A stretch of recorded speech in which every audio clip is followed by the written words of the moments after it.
It's all the way around the room.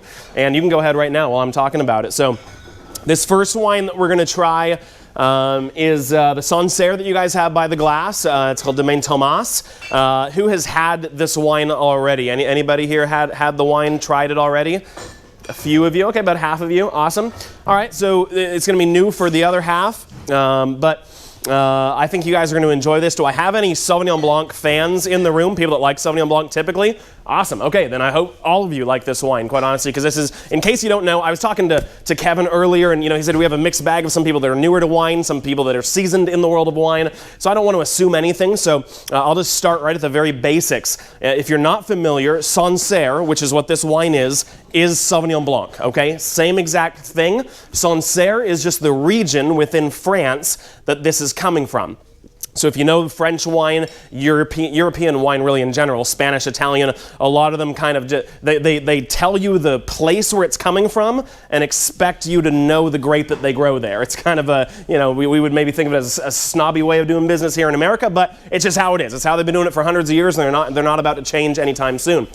So when you see Sancerre on the label, every region has its own grapes that they grow. In this case, Sancerre, you can know 100% of the time, if it's a white wine coming from Sancerre, it's going to be Sauvignon Blanc. They don't grow anything else in that region. So if it's Sancerre, it's Sauvignon Blanc. Now, if it's red and it's from Sancerre, it's probably not Sauvignon Blanc. In that case, it's usually Pinot Noir, but those are very few and far between. You don't see many red or Sancerre Rouge, as they call them, on the label. So this is Sauvignon Blanc, as I say, so hopefully for those of you who raised your hand and said you like Sauvignon Blanc, hopefully you like this wine. I think this is tremendous. It has a great story behind it. You guys get it at a great price, and you guys sell a fair amount of this, especially when it's nice out in spring, summertime. Those of you who have been around for a while, I'm sure know how well this guy sells. But this is called Domaine Thomas. This is a property that's been around in the same family in this region of France for 12 generations. So 12 generations of father to son, or father to daughter, all the way through the family. Never left the family's hands. It's never been bought out by a big conglomerate. It's a very small estate. And another cool thing that's good to know about these guys, and this is all just kind of extra, you guys can take whatever you want from this, retain or get rid of. I like to tell you as much as I know about it so that I can arm you with as much information as you want. If you don't need all of this, just forget it, okay? And just taste the wine and tell your customer, hey, this is delicious. This is why you want to buy it, okay? That's just as easy. But what I would say about this is these days a lot of people are looking for organic wines, biodynamic wines. You'll hear that sort of buzz term of biodynamic, sustainables, organic, all these types of terms are all kind of interconnected, and this is a great wine for those customers. You'll find a lot of people that are looking for, even in their food. If you guys, have a great food program as well as the wine program, a lot of people, care about what they're eating, where it's coming from. People are caring about, is this farm to table? Is this, all these different, buzzwords. I always say if you care all that about your food, you should probably care the same about the wine you're ingesting. And so this is a great example for those people that really care about those things, because this is a 100% organically grown and biodynamically grown wine, which I'm not going to get into all the backstory of biodynamics, and quite honestly, in your role, you don't really need to know all. If you're nerdy like myself and want to know about it, come find me after this and we'll nerd out and talk about biodynamic viticulture, but that's not important for right now. But for your customers, you can tell them, hey, this is 100% organic fruit from a small family operation, been in the same family for 12 generations, and it's just a delicious Sauvignon Blanc from France. So I'd encourage you to try this if you haven't already. I'm sure probably while I've been talking, y'all are like, Kyle, I wish you'd just shut up and let me try it. That's fine. Go ahead. I like to say, again, I don't want to assume anybody, or everybody knows what we do in the kind of world of wine, but if you haven't already, I would swirl this around a bit. I would smell it. We always stick our nose in the glass, smell it, see what aromatics you're getting. With Sauvignon Blanc, you usually get like what I call high-toned citrus fruit, kind of that, lemon lime kind of note to it. This one actually has a little bit more orchard fruit, almost like tangerine, pineapple maybe even.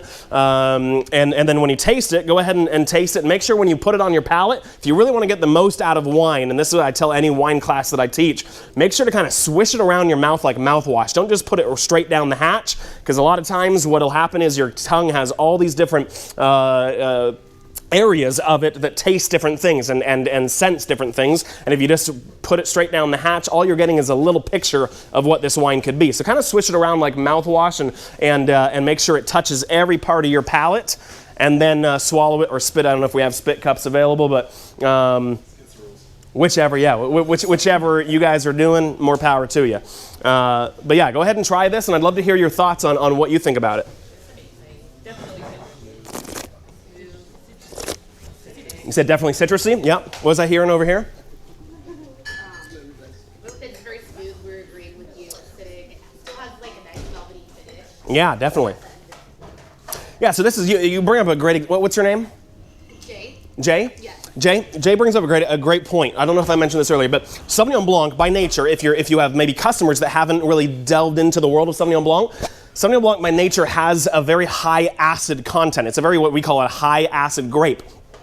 To your customer, though, to the person sitting at the table, I typically wouldn't tell them, hey, this has a lot of acid. Because when people hear, put yourself in their seat, if they hear acid, they think of like lemon, like biting into a lemon and like that bright sort of briny acidity that is not very pleasant. Does this have some of that lemony characteristic to it? Definitely. I mean, that's kind of what Sauvignon Blanc is known for. However, I would never say that to the guests. Just like it's the same way with like sweetness in wine. When we say people will interconnect the words sweet and fruity, which are not always the same. You can have a fruity wine that is chemically dry, and then you can have sweet wines that are also fruity. There's overlap, there's differences, whatever. But I would never say to a guest, even if I have a really fruity wine, I would never tell them this is a sweet wine, because a lot of times, again, in the American mindset, people hear sweet and think, oh, I don't like sweet.